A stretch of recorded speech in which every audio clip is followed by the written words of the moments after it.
Welcome to another episode of Life in DR podcast show. I'm your host, Saint, and we're back. I know I've been missing for a couple weeks. I apologize, but a lot of things are happening, and it's only going to go up from here.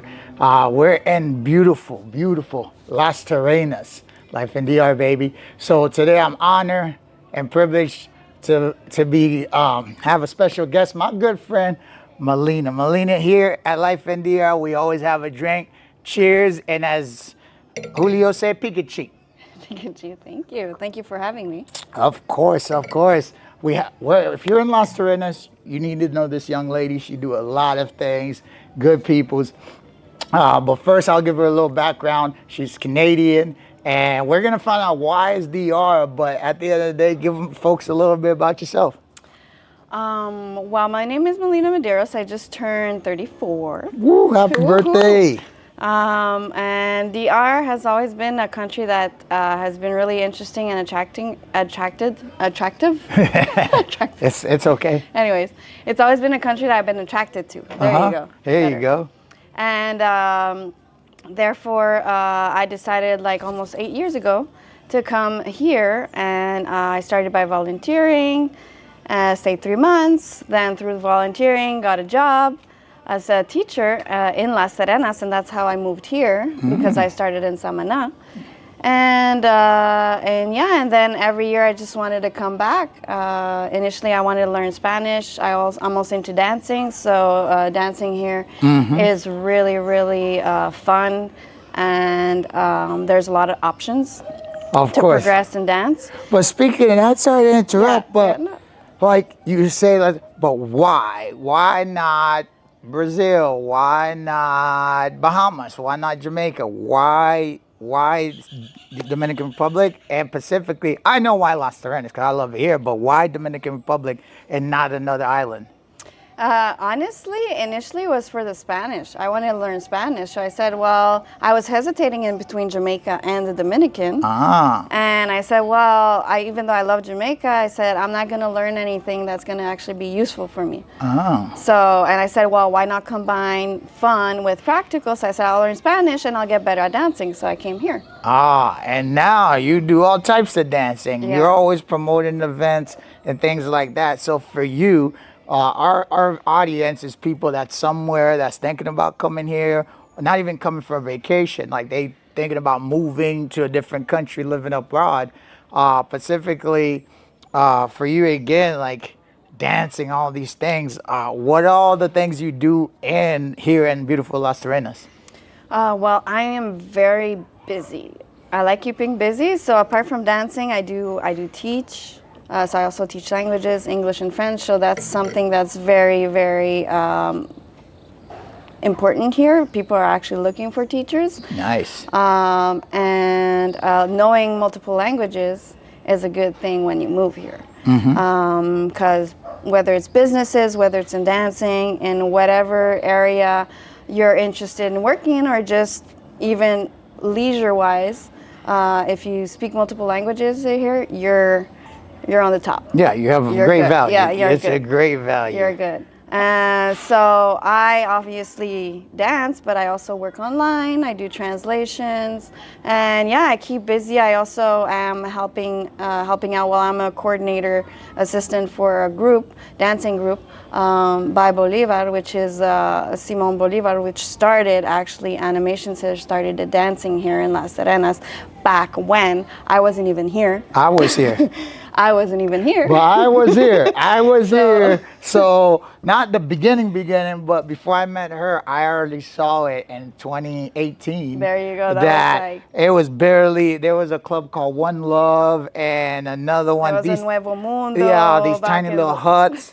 And I was here. So, but speaking of that, like, so if you're out there, you want to learn dancing, you want to do, it depends on what part of the country. This is one of the places where it's all about dances. People from all over the world come to Las Terrenas, Canada, Poland, Italian. We were just watching football today, soccer, for all you Americans, football. And there was literally French, Italians, everyone just being in the same place. So all these things that you do obviously is work and fun, but what is specifically some of your favorite things beside what you already just told our audience? My favorite things. Well, first of all, I think I need to mention how much talent we have here in Las Terrenas, because dancing-wise, there are amazing dancers in Las Terrenas, amazing teachers. So if you want to come here to learn, well, Dominican bachata mostly, because bachata comes from here, All from over. the Dominican Republic. And so you can't get more authentic than that. So Okay. first of all, that's why also I came here specifically for bachata, because that was the dance that really called me to come here. And apart from that, I mean, there's surfing. I surfed way back, but now I don't necessarily have the time to do that. But there's a lot of surfing. There's everything that has to do with a lot of leisure. And you can even make it a business. There's a lot of business opportunities here too. If you're a little bit creative, you like to push forward, you like to create stuff, you're good with people, you have multiple languages, you can kind of create your own thing here. So that's also what I like about the Dominican Republic, and specifically Las Terrenas. Yeah. As anyone can pretty much make a living for themselves here if they want to. If they want to, Yeah, because if they want to. Speaking of that, funny you just say that. There is a when you're at the beach, the blind guy that gets walked by the other guy.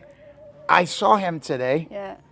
And I remember when he was just a little young kid with the old man, and now it's like the same people. He's a grown up. Yeah. And he has gray beard and all these things. I'm like, holy moly, you've been doing this. I've been coming here, living here for 7 years, and I've seen you, like, I haven't seen them forever, but like that's their hustle, that's their job. Yeah, And they now make that he's coconut in a products and they grok, sell it, yeah, he's an adult, like grown up. It's like, wow. So here you go. Another way, DR itself, every space you can hustle, good or bad, there's places and ways for you to make money. So here you go, guys. If you're home, you're thinking about it, you're doing it, and you want to do it, just do it. So what happened when you did it? Like, did you just plan it, or did you just go for it? Like how did it come when you just woke up and say, I need a volunteer in Dominican Republic? No, I woke up and I said, I need to change. So that's what I did. Oh, you were sick of the cold? Well, that's one of the things. That's one of the things, obviously. Even though I'm Canadian, I've never liked the cold. I've never liked winter. But no, I woke up, I was like 25. It's at my 25s. I did a 180. And I needed a change. I needed a switch. And that time, I was working in education in Canada, but they were doing these huge cuts in the domain which I work in, which was special needs. And so I wasn't getting the jobs that I wanted, and I was really frustrated, fed up, and I said, you know what? It's now or never. If I want to do humanitarian work, better go now, get that done, and who knows what I'll get out of it, So that's when I stayed 3 months for the first time in Samaná, helped kids there, kids from younger age 5 to even 25-year-olds would have special needs, because that's something that here, unfortunately, they're not very well taken care of. So it's good that there are organizations that are doing it, and I learned a lot from it. And that's when I got my teaching job, and that's when I moved to Las Terrenas. And then from Las Terrenas, that's when I got more into dancing. And so that's when it was a process. It wasn't easy. No. Don't get me wrong. I ate rice and eggs for a couple of suppers here and there. Financially, it was not easy. I had to hustle, but I stayed here. I did it. I moved on. I progressed, and I tried, everything, all the things I knew, and even things that I didn't know, I worked in. Nice. And so really, I think if someone wants to and they put their mind to it, they can really achieve big things here, and they can really do good for the people. But don't come here trying to change the people, because that has never happened. You cannot change the people here. No. All you can do is do what you do, and if they see it, the ones that want to change will gravitate and ask you. But you just said something super amazing. Yes, I am Exhibit A. You could come here and create anything and everything, as we're about to launch Blender Cycle, who is now our sponsors. Life in DR now is officially sponsored by Blender Cycle, here located at 51 Jose Reyes, Zona Colonial. So if you're watching this, come check us out at Blender Cycle, Zona Colonial. And I won't give too much details. Look it up on Instagram or come to DR and check it out. And if you do, you won't regret it. Brand new. But now back to something that's very important, like all the processes, eating the eggs and rice, all the crazy thing. I don't know about but me, I went and ate the salami sandwich at the Cremada with the mayo and just made it right then and there. But something I know specifically that you did from your volunteering to get the job that you did, and after 1 year that you were able to become a resident. Give us a little bit more detail about that. Like, because I remember you told me specifically, oh, I got a visa for 1 year. After 1 year, the next step, then you went through the process. How was that process? Give us a little more background, because our audience sometimes, they want to know, how do I become legal in DR? What's the immigration like? So give us a little more detail. So, I became legal back when I got a teaching job, but specifically in the French school. So they started with the working visa. That's the first step. If you're so again, if you're here for work, then you get the N4, I think is what they call it, for the working residency. And then once you get, I think it's 5 years, if I'm not mistaken, of that specific visa, you can get permanent residency. Now I'm not there yet. I'm still I'm still renovating my working visa. But right now there's something very particular happening in the Dominican with everything that has to do with immigration and residency. It's a little complicated and saturated. Oh, I bet. So the wait time is long. I'm still waiting to renew mine, and it's been over a year. Wow. Just to give you an idea. Wow. But I mean, the advantage here is that even though you're not necessarily, I'm technically legal, but even though you're not like 100% legal. Yeah, you're supposed to check in or pay your fees. You pay your fee, you come out. But then also, if you have a lawyer that's working on your visa or on residency, you can have a letter saying, "Listen, I'm still waiting. It's like, it's not that I don't want. It's not that I'm not in the process, or it's not that I don't want to be legal here. But you know, the system is what it is. This is your system, yeah. The system is what it is. So I haven't For now, I haven't had issues with that. I'm just waiting, and I've got it through work. There's other ways of getting it. I know if people buy properties here, also, that's $250,000 if you have or more. a business here, that's another. That's if you way. sell over $100,000, Yeah. you automatically could file for it. But you're waiting a year, so we'll see how. Get married. Yep. There's many ways. There's many ways for that. That is fantastic. Again, like I said, it's important because a lot of people, and something I want to say, it's not like no one's going to come up to and ask her, let me see when's your last stamp. This is not the country for that. No one's coming around and asking for you, except for Haitians like me. But at the end of the day, so don't see this and say, oh, no, no one's going to come for you. So now, you've been here for a lot of years, and you're married, but specifically, I've heard some stories, I've seen some things, especially in Las Terrenas, when it comes to women from other countries coming here. How was it dating for you, and specifically in Salmon Las Terrenas, and for people that may be out there like, hey, I want to learn dance and I want to maybe find love while I'm doing it. How was it dating for you here in this beautiful island? Well, it's not easy, but I think dating is not easy anywhere.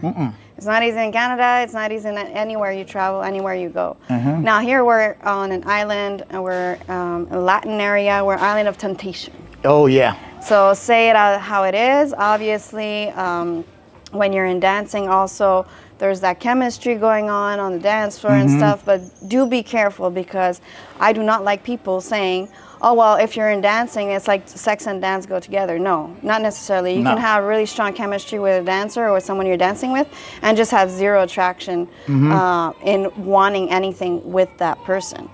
But it's not both-sided sometimes. It's not both-sided. Yeah. You may think that, but the other person, on the other hand, is, oh yeah, we're about to get it on, especially in this part of the island. once you're on the dance floor, one out of the two is automatically thinking the next thing is to go back and get it on. Let's get it on. No, and honestly, I've had long-term relationships here. I'm presently in a long-term relationship as well. And, I don't regret any of them. All of my relationships have made me grow as a person. I learned from them. And again, it's also the thing that you come here, you can't change them, or you can't necessarily, whether you're a woman or a man, come here and think, well, this is how we do things, this is how things should work. No, it's not your country. Exactly, it's a process. And if you're with the right person, and that is wherever you are, whether you're here, whether you're in Canada, if you're with the right person and the person wants to be a better person and wants to be with you, they'll make those then adjustments. those adjustments and those things will be done on their own. Gotcha. You know what I mean? So that I learned the hard way. I learned that, not that I necessarily came into a relationship and wanted to change a person right away. That's not what it is. I was giving advice or, open communication, whatever you're supposed to be doing in a relationship. Now, if the person wants to listen to you and wants to take advantage of your advice, having the experience that you have, then they'll take it and they'll adjust. If not, then move on. And that's what I did. Exactly. That's what I did. Or be me. You just stay single forever, That's it. Like, for me, that's the best thing for me. I'm just going to stay single forever and focus on building.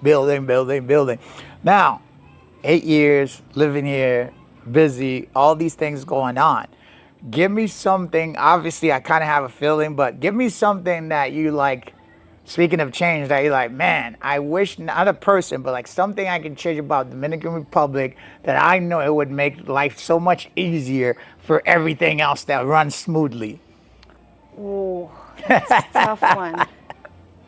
That's a tough one. I'm thinking of two things, but I know this is a process that's slowly getting better. Like, first of all, taking care of the environment. Like being more conscientious of like all the plastic that's here, all the trash, and trying to reduce and stop using it.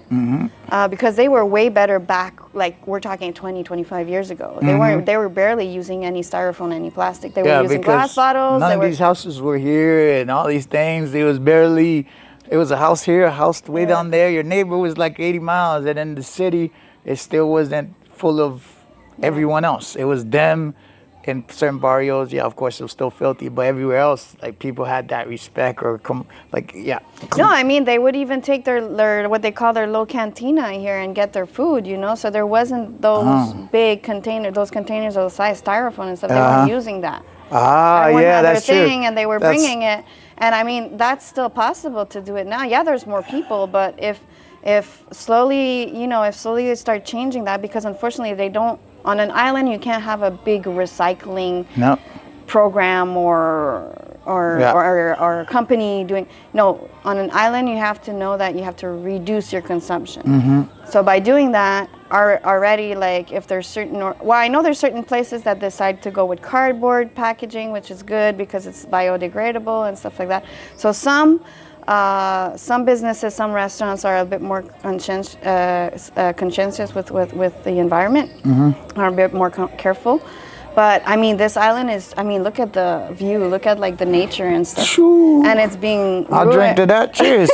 Cheers. And unfortunately, it's being ruined with all this trash, being thrown all over the place. So that's one thing. What's the number two? And the number two is, what is number two? Something that you wish you could change about being in the country. It was a good one, and now I just have a. It's okay. It wasn't important. It wasn't important at all. So now, that's something. The dating for a young lady coming in here, and we know your journey and things like that, is what would... Oh, I just thought about it. Go ahead, tell me. Go ahead. It just came up. Ecotourism. Ecotourism. So, right now, I don't know if you've noticed, but they're doing all these huge constructions, these cruise ship ports everywhere. Of course. That was the president's goal since he entered, and that's all he cares about. Disaster. The locals don't want it. The locals actually don't want it because they're losing their home, they're losing their land. Well, it's kind of shared because unfortunately they're being manipulated into thinking that they're going to get a lot of money out of it, but they won't. already know. Most of them already know now. Good, because like perfect example. I forgot to mention that I do excursions on a whale watching boat during the whale season. So for 2.5 months in Samana, beautiful area, beautiful. I need to come there. Peninsula Samana is one of the personally one of the nicest areas here in the Dominican, and I mean they started building these cruise ship ports right in the Samana in a sanctuary where marine mammals and animals and fish are supposed to be protected. And I mean, they approved 2 big cruise ship ports. So we're going to be going from like 30 to 35 during the season, high season, to like 200 cruise ships, 250, going through that area every day. In an area where we're having mother humpback whales giving birth to calves. Yep. It's a big whales thing here. It's always have. I mean, Dominican Republic is responsible for 80%. 80% of the North Atlantic population, humpback whale population. So 80% are born here in the Dominican Republic, not just in Samana, because there's other areas like. You hear this? Yeah, and they decided, hey, what a good idea to just build a cruise ship port right there. When they got one in Puerto Plata, they got one in Santo Domingo, they got the new one that's south near Baez Aguilar. They got Baez Aguilar. That's another area that was untouched. And they decided to do that there. Oh, they're gonna mess. Oh, this country is the #1 designated country. We say this every episode. It's the #1 designated country in the islands right now, and it's only gonna keep going up because that's what the president only goal is. Massive tourism, and it's not an island for that. Yeah, they would get so much more out of it with ecotourism if they would focus on small little businesses, small little hotels, more expensive. People are not going to be afraid to pay for it because they already do. And so they still financially, they're still winning. But at least they're conserving and taking care of their country and their island and the nature. Nope. But right now they're only. Unfortunately, this is the New Age Cayman Islands. Destroying everything. Yep. They're destroying everything. It's unfortunate, but they are destroying everything. And that's different opinion, right? Like you can hear it with her. Opinion. You can hear it with her, and then there's the locals. I've seen protests left and right because people are losing their land and this and that. But there's people that's like, hey, more job, and then with the U.S. Charging China and all those countries, whatever that word is, I don't know. You tell me. A lot of companies are moving here to DR, to Dominican Republic, to get to have that ship their stuff to U.S. quicker, so they don't have to pay that extra fee. So those things, but. Looking behind us.